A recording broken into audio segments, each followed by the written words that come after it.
ಮೇ 31 ಪ್ರಜ್ವಲ್ ಪಾಲಿಗೆ ನಿರ್ಣಾಯಕ ವೇಕೆ. ನಾನೇ ಬರ್ತೇನೆ ಎಂದು ಸಂಸದನ ಗಿಮಿಕ್. ಆ ದಿನವೇ ಬರೋದ್ರ ಹಿಂದಿರೋ ರಹಸ್ಯ ಏನು? ಮಾತು ತಪ್ಪಿದ್ರೆ ಎದುರಾಗುತ್ತಾ ಮಹಾ ಸಂಕಷ್ಟ. ಇದೇ ಈ ಹೊತ್ತಿನ ಬರ್ನಿಂಗ್ ಸ್ಟೋರಿ ವಿಶೇಷ. Game over. ನಾನು ರಂಜಿತ್ ಶಿರಿಯಾರ್.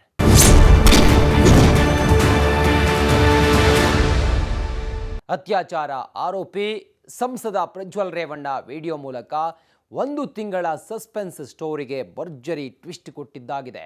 ತಾನೇ ಬಂದು SIT ವಿಚಾರಣೆ ನಡೆಸ್ತೇನೆ ಎಂದು ಹೇಳಿರೋದು ಹೊಸ ಸಂಚಲನಕ್ಕೆ ಕಾರಣವಾದರೂ ಹಾಸನ ಸಂಸದನ ಈ ನಡೆ ಹಿಂದೆ ಬೇರೆಯದ್ದೇ ರಹಸ್ಯ ಇದೆ ಎನ್ನಲಾಗ್ತಿದೆ. ಅಸಲಿಗೆ ಕಳೆದ 1 ತಿಂಗಳಿಂದ ಅಬ್ಸ್ಕ್ಯಾಂಡ್ ಆಗಿದ್ದ HD ದೇವೇಗೌಡರ ಮೊಮ್ಮಗ ಈಗ ಸಡನ್ ಆಗಿ ದರ್ಶನ ಕೊಟ್ಟಿದ್ದೇಕೆ? ಅಲ್ಲದೆ ಮೇ 31ಕ್ಕೆ ತಾನೇ ಕೈಗೆ ಸಿಗೋದಾಗಿ ಹೇಳಿದ್ಯಾಕೆ ಎಂಬುದರ ಮೋಸ್ಟ್ ಇಂಟ್ರೆಸ್ಟಿಂಗ್ ವರದಿ ಇಲ್ಲಿದೆ ನೋಡಿ.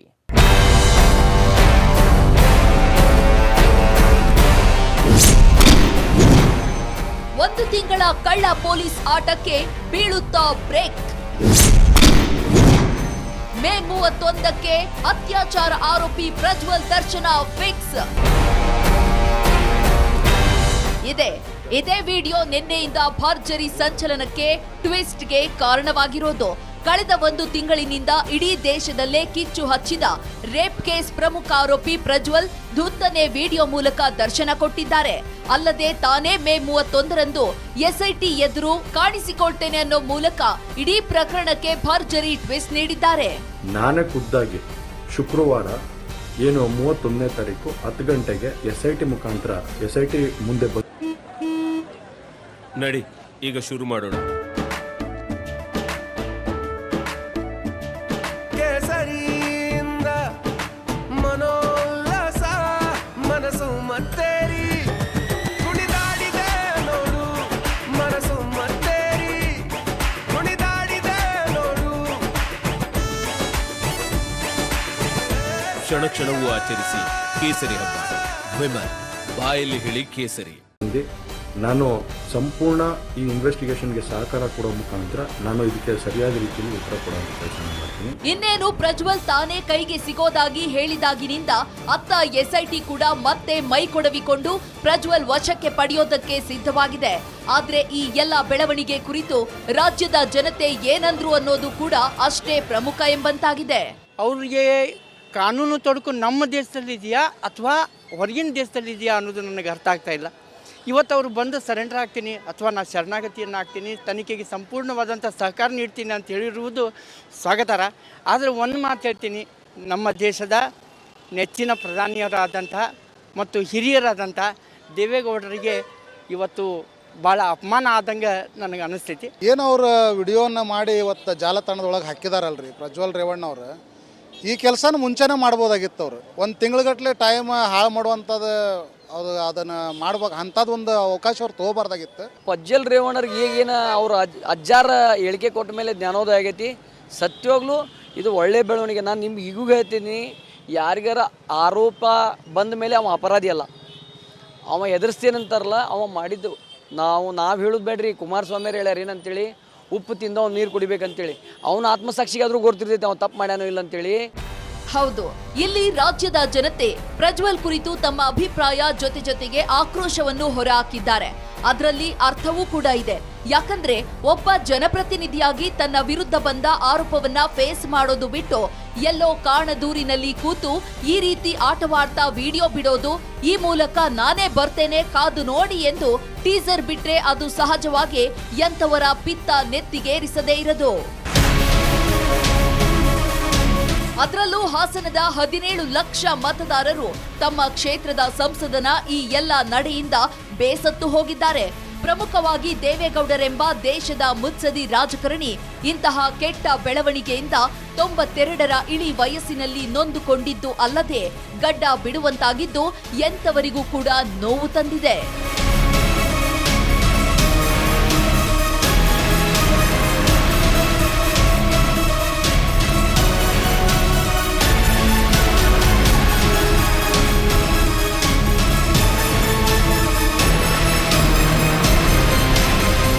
ಅಲ್ಲದೆ ಅಲ್ಲದೆ ಚಿಕ್ಕಪ್ಪ HD ಕುಮಾರಸ್ವಾಮಿ ಮನವಿ ಮಾಡಿಕೊಂಡ್ರೂ ಅದಕ್ಕೆ ಕ್ಯಾರೆ ಎನ್ನದೆ ತಾನಾಡಿದ್ದೇ ಆಟ ಎಂಬಂತೆ ಸುಮ್ಮನಿದ್ದ ಪ್ರಜ್ವಲ್ ಆನಂತರ ದೇವೇಗೌಡರ ಫೈನಲ್ ವಾರ್ನಿಂಗ್ ನಿಂದ ಕೊಂಚ ವಿಚಲಿತನಾದಂತೆ ಕಂಡು ಬಂದಿದೆ.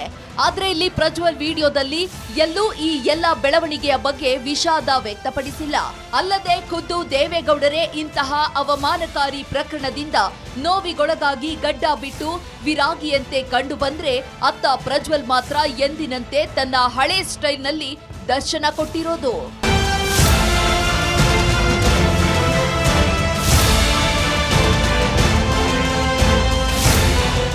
ಹೌದು, ಪ್ರಜ್ವಲ್ ಕಾಣಿಸಿಕೊಂಡಿರೋ ವಿಡಿಯೋದಲ್ಲಿ ಅತ್ಯಂತ ನಾಜೂಕಾಗೆ ಅಂತ ಯಾವುದೇ ಉದ್ವೇಗ ಇಲ್ಲದೆ ನಿರಾಳವಾಗಿ ಮಾತನಾಡಿದಂತಿದೆ.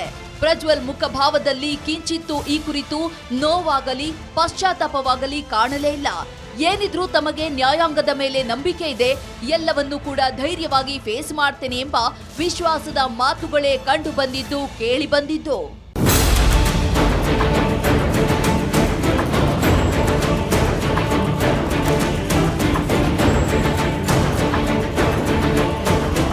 ಇಲ್ಲಿ ಇನ್ನೊಂದು ಪ್ರಮುಖ ಸಂಗತಿ ಅಂದ್ರೆ ಇಷ್ಟೆಲ್ಲ ಆಗಿ ಇಡೀ ದೇವೇಗೌಡರ ಕುಟುಂಬ ಸಾಕಷ್ಟು ಮರ್ಮಾಘಾತವನ್ನ ಅನುಭವಿಸಿದೆ.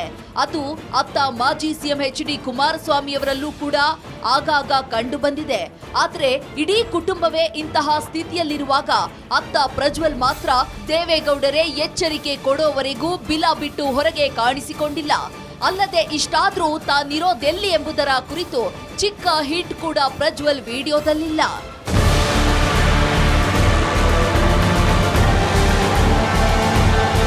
ಇನ್ನು ಇದೆಲ್ಲದರ ನಡುವೆ ಪ್ರಜ್ವಲ್ ವಿಡಿಯೋ ಮಾಡಿ ತಾನು ಮೇ 31ಕ್ಕೆ ಬರ್ತೇನೆ ಎಂದು ಹೇಳಿರೋದು ದೇವೇಗೌಡರ ಕುಟುಂಬಕ್ಕೆ ಕೊಂಚ ನಿರಾಳ ಭಾವವನ್ನ ತಂದಂತಿದೆ. ಅಲ್ಲದೆ ಮಾಜಿ ಸಿಎಂ HD ಕುಮಾರಸ್ವಾಮಿ ಕೂಡ ತಮ್ಮ ಅಣ್ಣನ ಮಗ ವಾಪಸ್ ಸ್ವದೇಶಕ್ಕೆ ಬಂದು SIT ವಿಚಾರಣೆಯನ್ನ ಎದುರಿಸ್ತೇನೆ ಎಂದಿರೋದಕ್ಕೆ ಸಮಾಧಾನ ವ್ಯಕ್ತಪಡಿಸಿದ್ದಾರೆ. ಈ ಒಂದು ಪ್ರಕರಣಕ್ಕೆ ಸಂಬಂಧಪಟ್ಟ ಹಾಗೆ ಈಗಾಗಲೇ ನಮ್ಮ ರಾಷ್ಟ್ರೀಯ ಅಧ್ಯಕ್ಷರು ದೇವೇಗೌಡರು ಮತ್ತು ನಾನು ಎಲ್ಲೇ ಇದ್ದರೂ ಬಂದು SITಗೆ ಹಾಜರಾಗಿ ತನಿಖೆಗೆ ಸಹಕಾರ ಕೊಡಬೇಕು ಅಂತಕ್ಕಂಥ ಒಂದು ದೇವೇಗೌಡರು ಎಚ್ಚರಿಕೆಯೂ ಕೊಟ್ಟಿದ್ದಾರೆ. ನಾನು ಒಂದು ಮನವಿನೂ ಮಾಡಿದ್ದೆ ಮತ್ತು ಕಾರ್ಯಕರ್ತರಿಗೆ ಗೌರವ ಇದ್ದರೆ ತಕ್ಷಣ ಬರಬೇಕು ಅಂತಕ್ಕಂಥ ಒಂದು ಮನವಿಯನ್ನು ಮಾಡಿದ್ದು. ಅದಕ್ಕೆ ಹೋಗೊಟ್ಟು ಬರ್ತಾ ಇರ್ತಕ್ಕಂಥದ್ದಕ್ಕೆ ಇವತ್ತು ನಮಗೂ ಸ್ವಲ್ಪ ಸಮಾಧಾನ ಇದೆ. ಅದರಿಂದ ಮುಂದಿನ ದಿನಗಳಲ್ಲಿ ಪ್ರಕ್ರಿಯೆಗಳೇನಾಗಬೇಕು ಆಗುತ್ತೆ. ಕೇಳಿದ್ರಲ್ಲ, ಇದು ಮಾಜಿ ಸಿಎಂ HDK ಪ್ರಜ್ವಲ್ ವಿಡಿಯೋ ಕುರಿತು ಸಮಾಧಾನ ವ್ಯಕ್ತಪಡಿಸಿದ ರೀತಿ. ಇನ್ನು ಇದಿಷ್ಟೇ ಅಲ್ಲದೆ ಪ್ರಜ್ವಲ್ ಕೇಸ್ ವಿಚಾರವಾಗಿ ಇನ್ನೂ ಕೂಡ ಯಾರೆಲ್ಲ ಈ ಪ್ರಕರಣದ ಹಿಂದಿದ್ದಾರೆ ಎಂಬುದು ಗೊತ್ತಾಗಲಿದೆ ಎಂದಿದ್ದಾರೆ. ನನ್ನ ವಿರುದ್ಧ ಷಡ್ಯಂತ್ರ ಮಾಡಿದರೆ ಎಲ್ಲವನ್ನೂ ಮುಂದೆ ತನಿಖೆನಲ್ಲಿ ಅವೆಲ್ಲ ಹೊರಗಡೆ ಬರಬೇಕು. ಸತ್ಯಾಂಶಗಳೇನಿದೆ, ಯಾರ್ಯಾರ ಪಾತ್ರಗಳು ಏನಿದೆ, ಇದೆಲ್ಲ ಹೊರಗಡೆ SITಯ ತನಿಖೆ ಈಗೇನು ಮಾಡ್ತಾ ಇದ್ದಾರೆ, ನೋಡೋಣ ಎಲ್ಲಿಗೆ ತಂದು ನಿಲ್ಲಿಸ್ತಾರೆ. ಅಲ್ಲದೆ ಇದೇ ವಿಚಾರವಾಗಿ ಅತ್ತ ಬಿಜೆಪಿ ನಾಯಕರು ರಿಯಾಕ್ಟ್ ಮಾಡಿ ಪ್ರಜ್ವಲ್ ಈ ಸುದ್ದಿ ನೀಡಿರೋದು ಸ್ವಾಗತಾರ್ಹ ಎಂದಿದ್ದಾರೆ. ಪ್ರಜ್ವಲ್ ರೇವಣ್ಣ ಅವರು ಏನು ಇವತ್ತು ವಿಡಿಯೋ ಬಿಡುಗಡೆ ಮಾಡಿ ನಾನು ಬರ್ತೀನಿ ಅಂತೇಳಿ, ಬಟ್ ಅವರು ಮುಂಚೆನೇ ಇದನ್ನು ಮಾಡಬೇಕಾಗಿತ್ತು. ಕೆಲಸ ಮುಂಚೆನೇ ಅವರು ಅದನ್ನು ಹೇಳಬೇಕಾಗಿತ್ತು. ಹೇಳಿದರೆ ಅದಕ್ಕೊಂದು ಅರ್ಥ ಆಯಿತು. ಇದು ಭಾಳ ಟೂ ಲೇಟ್ ಅಂತ ಅನಿಸುತ್ತೆ. ಇಷ್ಟಾದ್ರೂ ಕೂಡ ಈಗಲಾದರೂ ಹೇಳಿದಾರಲ್ಲ, ಬೇಗ ಬಂದು ಅಟೆಂಡ್ ಆಗಿ, ಕಾನೂನಿಗಿಂತ ದೊಡ್ಡವ್ರು ಯಾರೂ ಇಲ್ಲ, ಕಾನೂನು ಪ್ರಕಾರ ಮಾಡಬೇಕು. ಷಡ್ಯಂತ್ರ ಮಾಡಿದರೆ ಕೋರ್ಟ್ ಮುಖಾಂತರ ಎಲ್ಲರಿಗೂ ಕಣ್ಣು ಕಾಣಿಸ್ತಾ ಇದೆ, ಷಡ್ಯಂತ್ರ ಮಾಡಿರೋದು ನಿಜ. ಇನ್ನು ಇದೇ ರೀತಿ ಅಶ್ವಥ್ ನಾರಾಯಣ್ ಕೂಡ ಇದೇ ವಿಚಾರವಾಗಿ ಮಾತನಾಡಿ ವಿಡಿಯೋ ಮಾಡಿದವರಿಗೂ ಅಷ್ಟೇ ಅಲ್ಲ, ಹಂಚಿದವರಿಗೂ ಶಿಕ್ಷೆಯಾಗಬೇಕು ಎಂದಿದ್ದಾರೆ. ಈಗಾಗಲೇ ಸಾಕಷ್ಟು ಇದ್ರ ಬಗ್ಗೆ ಚರ್ಚೆ ಆಗಿದೆ. ಒಂದು, ಈಗಾಗಲೇ ನಮ್ಮ ನಾಯಕರು ಹೇಳಿದಾಗೆ ಅಶೋಕಣ್ಣನವರು ವಿಡಿಯೋ ಮಾಡಿದವರು, ವಿಡಿಯೋ ಹಂಚಿದವರು, ಇವರಿಬ್ಬರ ಮೇಲೂ ಶಿಕ್ಷೆ ಆಗಬೇಕು. ಒಟ್ಟು ಯಾರೇ ತಪ್ಪು ಮಾಡಿರಲಿ ಶಿಕ್ಷೆ ಆಗಬೇಕು ಅನ್ನೋಂಥದ್ದು ನಮ್ಮ ಒತ್ತಾಯ. ಇದೆಲ್ಲದರ ಜೊತೆಗೆ ಈಗ ಹೊಸ ವಿಚಾರ ಅಂದ್ರೆ ಅಸಲಿಗೆ ಪ್ರಜ್ವಲ್ ಮೇ 31ರಂದೇ ಬರೋದಕ್ಕೆ ಮನಸ್ಸು ಮಾಡಿದ್ದು ಯಾಕೆ ಎಂಬುದು. ಅದರಲ್ಲೂ ಇಲ್ಲಿಯವರೆಗೂ ಇಡೀ ರಾಜ್ಯವೇ ಪೆನ್ ಡ್ರೈವ್ ಕಿಡಿಯಲ್ಲಿ ಬೆಂದು ಹೋಗ್ತಿದ್ರೆ ಇಷ್ಟು ದಿನ ಸುಮ್ಮನಿದ್ದ ಪ್ರಜ್ವಲ್ ಈಗ ಮೇ 31ರ ಮುಹೂರ್ತವನ್ನ ತನಗೆ ತಾನೇ ಫಿಕ್ಸ್ ಮಾಡಿದ್ದೇಕೆ ಎಂಬುದು.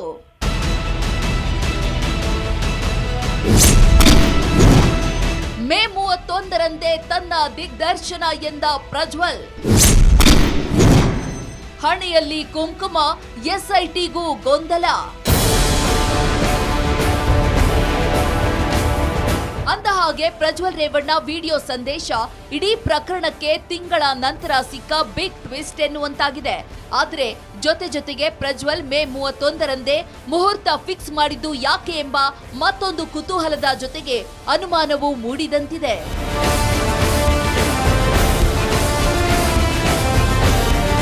ಇನ್ನು ಪ್ರಜ್ವಲ್ 1 ತಿಂಗಳ ನಂತರ ಹಣೆಗೆ ಕುಂಕುಮವಿಟ್ಟು ತಾವಿರೋ ಜಾಗದ ಬಗ್ಗೆ ಯಾವ ಸುಳಿವು ಸಿಗದಂತೆ ವಿಡಿಯೋ ಮಾಡಿಬಿಟ್ಟಿದ್ದಾರೆ. ಅಸಲಿಗೆ ಈ ವಿಡಿಯೋ ಹೊರತಂದಿದ್ದು ಯಾರು? ಅಲ್ಲದೆ ಈ ವೇಳೆ ಪ್ರಜ್ವಲ್ ಹಣೆಗೆ ಕುಂಕುಮ ಇಟ್ಟಿದ್ದೇಕೆ ಎಂಬಿತ್ಯಾದಿ ಪ್ರಶ್ನೆಗಳು ಜೊತೆಯಲ್ಲೇ ಮೂಡ್ತಿವೆ.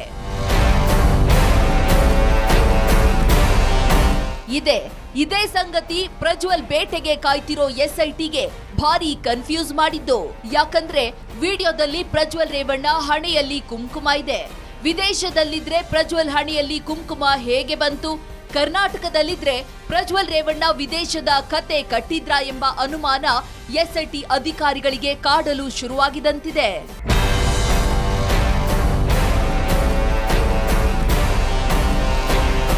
ವಿಡಿಯೋ ರಿಲೀಸ್ ಬಳಿಕ ಪ್ರಜ್ವಲ್ ನಡೆ ಬಗ್ಗೆ ಅನುಮಾನ ಮೂಡಿದ್ದು, ಪಾಸ್ಪೋರ್ಟ್ ರದ್ದಿಗೆ ಹೆದರಿ ವಾಪಸ್ ಆಗ್ತಿದ್ದಾರಾ ಎಂಬ ಪ್ರಶ್ನೆಯೂ ಹುಟ್ಟಿಕೊಂಡಿದೆ. ಇನ್ನು ಈ ಎಲ್ಲ ಪ್ರಶ್ನೆಗಳಿಗೂ ಗೃಹ ಸಚಿವ ಪರಮೇಶ್ವರ್ ಅದೊಂದು ಉತ್ತರವನ್ನು ನೀಡಿದ್ದಾರೆ. ಈಗ 31ಕ್ಕೆ ಅವರು ಎಕ್ಸ್ಪೈರ್ ಆಗುತ್ತೆ ಅಂತ ಏನೋ ಹೇಳ್ತಾ ಇದ್ದಾರೆ. ಇದೆಲ್ಲ ಅವ್ರು ತಿಳ್ಕೊಂಡು ಬಹುಶಃ ಅವರು ಬರೋದಕ್ಕೆ ಯೋಚನೆ ಮಾಡಿದ್ದಾರೆ ಅಂತ ತಿಳ್ಕೊಳ್ತೀನಿ ನಾನು.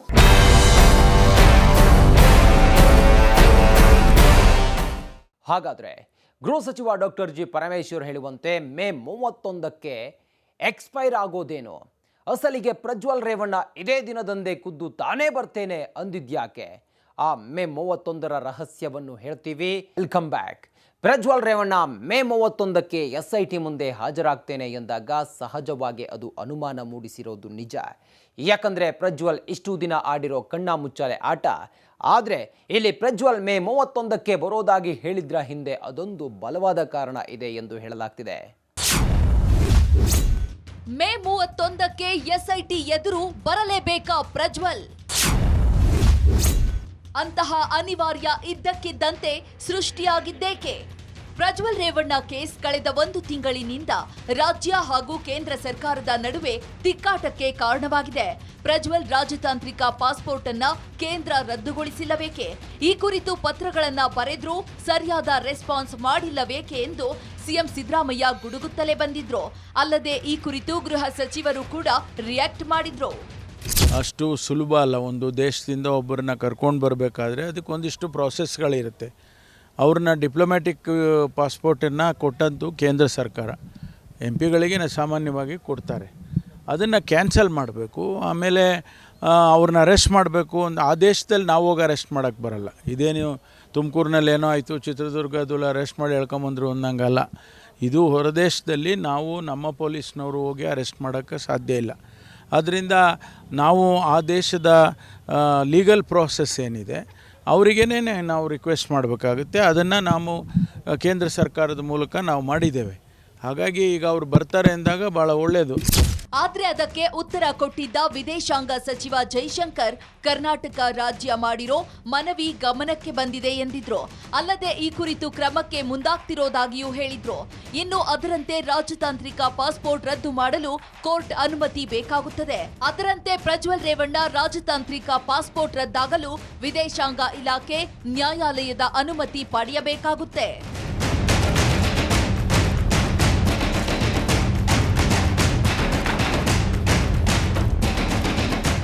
ಇದು 1967ರ ಪಾಸ್ಪೋರ್ಟ್ ಕಾಯ್ದೆಯ ವ್ಯಾಪ್ತಿಗೆ ಬರುವುದರಿಂದ ಇದರ ನಿಬಂಧನೆಗಳಂತೆ ನ್ಯಾಯಾಲಯದಿಂದ ನಿರ್ದೇಶನ ಬರಬೇಕು.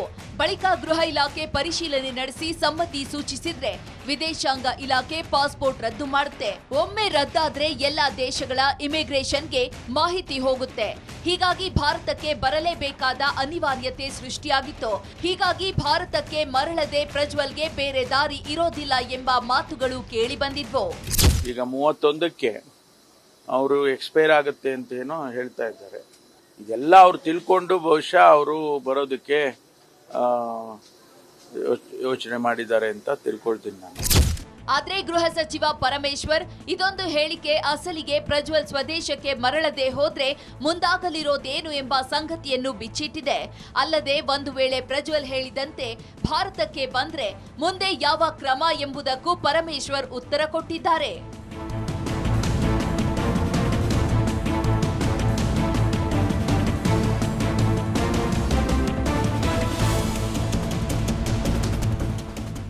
ಅದರಂತೆ ಭಾರತಕ್ಕೆ ಬಂದ ಕೂಡಲೇ ಪ್ರಜ್ವಲ್ ಅವರ ಬಂಧನವಾಗುತ್ತಾ ಇಲ್ಲವಾ ಎಂಬ ಪ್ರಶ್ನೆಗೆ ಈಗಾಗಲೇ ಪ್ರಜ್ವಲ್ ವಿರುದ್ಧ ಬ್ಲೂ ಕಾರ್ನರ್ ನೋಟಿಸ್ ಇಶ್ಯೂ ಆಗಿರೋದ್ರಿಂದ ಅವರು ಭಾರತಕ್ಕೆ ಬಂದ ಕೂಡಲೇ ಬಂಧಿಸಬೇಕಿದೆ. ಆದ್ರೆ ಅವರೇ ಹೇಳಿಕೆ ಕೊಡಲು ಬರುತ್ತಿರೋದ್ರಿಂದ ಮೊದಲು ಅವರು ತಮ್ಮ ಹೇಳಿಕೆಯನ್ನ ದಾಖಲಿಸಲು ಅವಕಾಶ ಕೊಡುತ್ತೆ. ಆ ನಂತರ ಕಾನೂನಿನ ಪ್ರಕಾರ ಅವರನ್ನ ವಶಕ್ಕೆ ಪಡೆಯಬೇಕೋ ಅಥವಾ ಬಂಧಿಸಬೇಕೋ ಎಂಬುದನ್ನ ಎಸ್ಐಟಿ ಅಧಿಕಾರಿಗಳು ನಿರ್ಧರಿಸುತ್ತಾರೆ ಎಂದು ಹೇಳಿದ್ದಾರೆ. ಅಲ್ಲಿಗೆ ಹೇಳಿಕೆ ಕೊಟ್ಟಾದ ಮೇಲೆ ಪ್ರಜ್ವಲ್ ರೇವಣ್ಣರ ಬಂಧನ ಖಾತ್ರಿ ಎಂಬಂತಾಗಿದೆ. ಮೇ 30ರ ನಂತರ ಪ್ರಜ್ವಲ್ ದೇಶಕ್ಕೆ ಮರಳಲೇಬೇಕು. ಅಲ್ಲಿಗೆ ಮುಗಿಯಲಿದೆ ಸಂಸತ್ ಸ್ಥಾನದ ಅವಧಿ. 2024ರ ಲೋಕಸಭಾ ಚುನಾವಣೆಯ ಪ್ರಚಾರವು ಮೇ 30ರಂದು ಕೊನೆಗೊಳ್ಳುತ್ತದೆ. ಅದಕ್ಕೂ ಮುನ್ನ ಪ್ರಜ್ವಲ್ ದೇಶಕ್ಕೆ ಕಾಲಿಟ್ರೆ ಅದನ್ನ ಪ್ರತಿಪಕ್ಷಗಳು ತನ್ನ ಚುನಾವಣಾ ಭಾಷಣಗಳಲ್ಲಿ ಮುಖ್ಯ ವಿಷಯವನ್ನಾಗಿಸುತ್ತವೆ. ಆದ್ದರಿಂದ ತಪ್ಪಿಸಿಕೊಳ್ಳಲು ಬಿಜೆಪಿಯಿಂದ ಈ ಪ್ರಯತ್ನ ಎಂದು ಹಲವರು ವ್ಯಾಖ್ಯಾನಿಸಿದ್ದುಂಟು. ಆದ್ರೆ ಅಸಲಿಗೆ ಪ್ರಜ್ವಲ್ ದೇಶಕ್ಕೆ ಬರ್ತಾನೆ ಎಂದು ತಾನೇ ಡಿಕ್ಲೇರ್ ಮಾಡೋಕೆ ಇರೋ ಕಾರಣವೇ ಬೇರೆಯಂತೆ.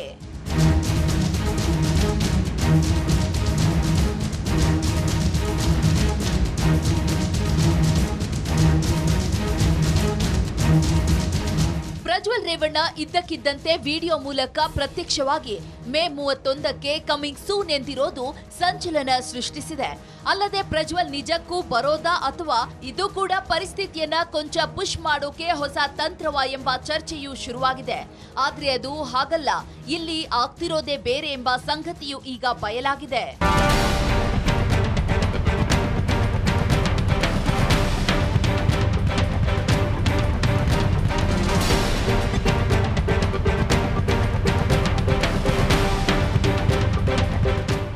ಹೌದು, ಪ್ರಜ್ವಲ್ ಅವರ ರಾಜತಾಂತ್ರಿಕ ಪಾಸ್ಪೋರ್ಟ್ ಅವಧಿ ನವೆಂಬರ್ 30ರ ತನಕ ಇದೆಯಾದ್ರೂ ಕೊನೆಯ 6 ತಿಂಗಳ ಅವಧಿ ತುರ್ತು ಕಾರ್ಯಗಳ ಸಲುವಾಗಿ ಇಟ್ಟಿರುವಂತದ್ದು. ತುರ್ತು ಕಾರ್ಯಗಳು ಇದ್ದಾಗ ಸರ್ಕಾರದ ಪೂರ್ವಾನುಮತಿ ಪಡೆದುಕೊಂಡು ಹೋಗಬಹುದು. ರಾಜತಾಂತ್ರಿಕ ಪಾಸ್ಪೋರ್ಟ್ ಪಡೆಯುವಾಗ ಸಾಮಾನ್ಯ ಪಾಸ್ಪೋರ್ಟ್ಗಳನ್ನ ಸರ್ಕಾರಕ್ಕೆ ವಾಪಸ್ ಕೊಡಬೇಕಾಗುತ್ತೆ.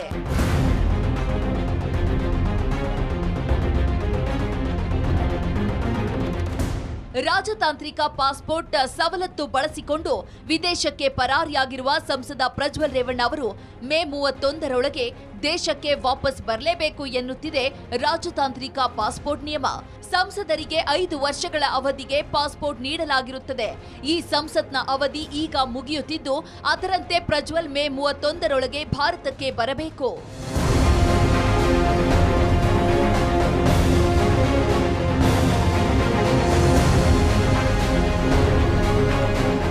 ಒಂದೊಮ್ಮೆ ಮೇ 31ರ ಮಧ್ಯಾಹ್ನ 12 ಗಂಟೆಯೊಳಗೆ ಭಾರತಕ್ಕೆ ತಲುಪಲು ಆಗದಿದ್ದರೆ ಆ ದೇಶದಲ್ಲಿರುವ ಭಾರತೀಯ ರಾಯಭಾರಿ ಕಚೇರಿಯಿಂದ ಅನುಮತಿಯನ್ನ ಪಡೆಯಬೇಕಾಗುತ್ತದೆ.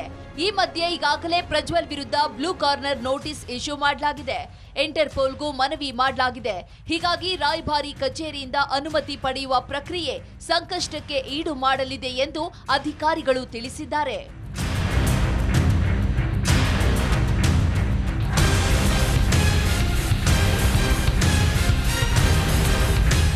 ನೋಡಿದ್ರಲ್ಲ, ಇದೇ ಕಾರಣಕ್ಕೆ Prajwal I am coming soon ಎಂಬ ಟೀಸರ್ ಒಂದನ್ನ ರಿಲೀಸ್ ಮಾಡಿರೋದು ಎನ್ನಲಾಗ್ತಿದೆ. ಇಲ್ಲಿಗೆ ಪ್ರಜ್ವಲ್ ಬೇರೆ ದಾರಿ ಇಲ್ಲದೆ ಈ ನಡೆ ಪ್ರದರ್ಶಿಸಿದ್ದಾರೆ ಎನ್ನಲಾಗ್ತಿದೆ.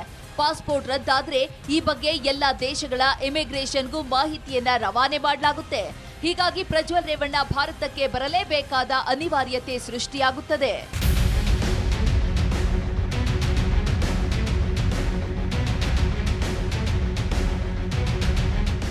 ಆಗ ತನ್ನ ಗುರುತು ಬದಲಾಯಿಸಿ ಪ್ರಜ್ವಲ್ ತಲೆಮರೆಸಿಕೊಂಡು ಓಡಾಡಬೇಕು. ಹೀಗಾಗಿ ಒಂದು ವೇಳೆ ಪಾಸ್ಪೋರ್ಟ್ ರದ್ದಾದ್ರೆ ಪ್ರಜ್ವಲ್ ರೇವಣ್ಣಗೆ ಮತ್ತಷ್ಟು ಸಂಕಷ್ಟ ಎದುರಾಗಲಿದೆ. ಹೀಗಾಗಿ ಆತ ಭಾರತಕ್ಕೆ ಶೀಘ್ರದಲ್ಲೇ ಆಗಮಿಸಲೇಬೇಕಾದ ಅನಿವಾರ್ಯತೆ ತಾನಾಗೆ ಸೃಷ್ಟಿಯಾಗಿದೆ. ಅದನ್ನೇ ಪ್ರಜ್ವಲ್ ವಿಡಿಯೋ ಕುರಿತು ಗೃಹ ಸಚಿವ ಪರಮೇಶ್ವರ್ ಹೇಳಿರೋದು.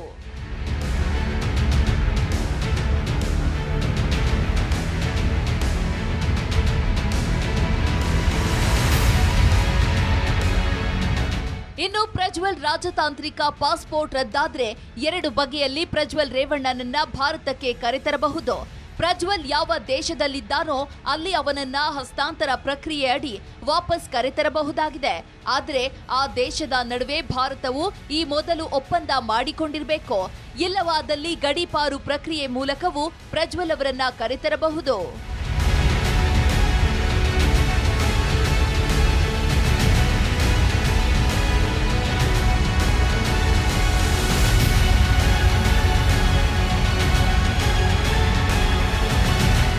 ಹೀಗೆ ಒಂದು ವೇಳೆ ಪ್ರಜ್ವಲ್ ಮತ್ತೂ ಏನಾದ್ರೂ ಕಣ್ಣಾಮುಚ್ಚಾಲೆ ಆಟವಾಡಲು ಹೋದ್ರೆ ಅಲ್ಲಿಗೆ ಅದು ಇನ್ನಷ್ಟು ಸಂಕಷ್ಟ ತಂದೊಡೋದು ನಿಜ.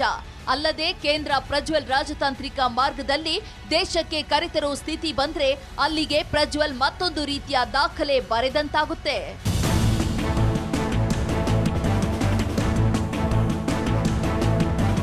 ಪ್ರಜ್ವಲ್ ರೇವಣ್ಣ ತಾನೇ ಎಲ್ಲರೆದುರು ವಿಡಿಯೋ ಸಂದೇಶದ ಮೂಲಕ ಕಾಣಿಸಿಕೊಂಡು ಮೇ 31ಕ್ಕೆ ಎಸ್ಐಟಿ ತನಿಖೆಗೆ ಹಾಜರಾಗ್ತಾನೆ ಎಂದಿದ್ರು ಅದಕ್ಕೆ ಸೂಕ್ತ ಗ್ಯಾರಂಟಿ ಇಲ್ಲ. ಅಲ್ಲದೆ ಇತ್ತ ಪ್ರಜ್ವಲ್ ವಿಡಿಯೋ ಬಿಟ್ಟ ನಂತರ ಎಸ್ಐಟಿ ಕೂಡ ಮತ್ತಷ್ಟು ಅಲರ್ಟ್ ಆಗಿದೆ. ಪ್ರಜ್ವಲ್ ಭಾರತಕ್ಕೆ ಎಂಟ್ರಿ ಕೊಟ್ರೆ ಅದ್ಯಾವ ಏರ್ಪೋರ್ಟ್ನಲ್ಲಿ ಬಂದಿಳಿತಾನೋ ಅಲ್ಲೇ ಆತನನ್ನ ಲಾಕ್ ಮಾಡಿಕೊಳ್ಳೋ ತಯಾರಿಯಲ್ಲೂ ಇದೆ.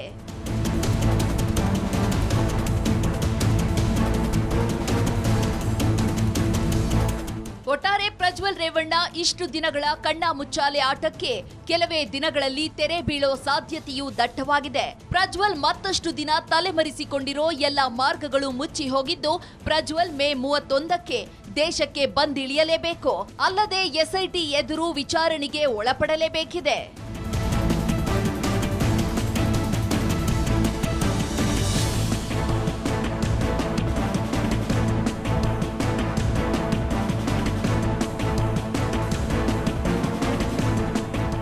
ಪ್ರಜ್ವಲ್ ಪೆನ್ ಡ್ರೈವ್ ಪಿಕ್ಚರ್ಗೆ ಕೆಲವೇ ದಿನಗಳು ಒಂದು ಭರ್ಜರಿ ಟ್ವಿಸ್ಟ್ ಸಿಗಲಿದೆ. ಅದು ಕೂಡ ಪ್ರಜ್ವಲ್ ಖುದ್ದು ಎಸ್ಐಟಿ ಎದುರು ಹಾಜರಾಗೋ ಮೂಲಕ. ಏನು ಅದನ್ನು ಬಿಟ್ಟರೆ ಅತ್ತ ಪ್ರಜ್ವಲ್ಗೂ ಬೇರೆ ದಾರಿ ಇಲ್ಲ. ಇದೇ ಈಗ ಪ್ರಜ್ವಲ್ ಗೇಮ್ ಓವರ್ ಎನ್ನುವಂತಾಗ್ತಿರೋದು. ಇದೇ ಈ ಹೊತ್ತಿನ ಬರ್ನಿಂಗ್ ಸ್ಟೋರಿ ವಿಶೇಷ. ನೋಡ್ತಾ ಇರಿ ರಿಪಬ್ಲಿಕ್ ಕನ್ನಡ, ಇದು ನಿಮ್ಮ ಧ್ವನಿ.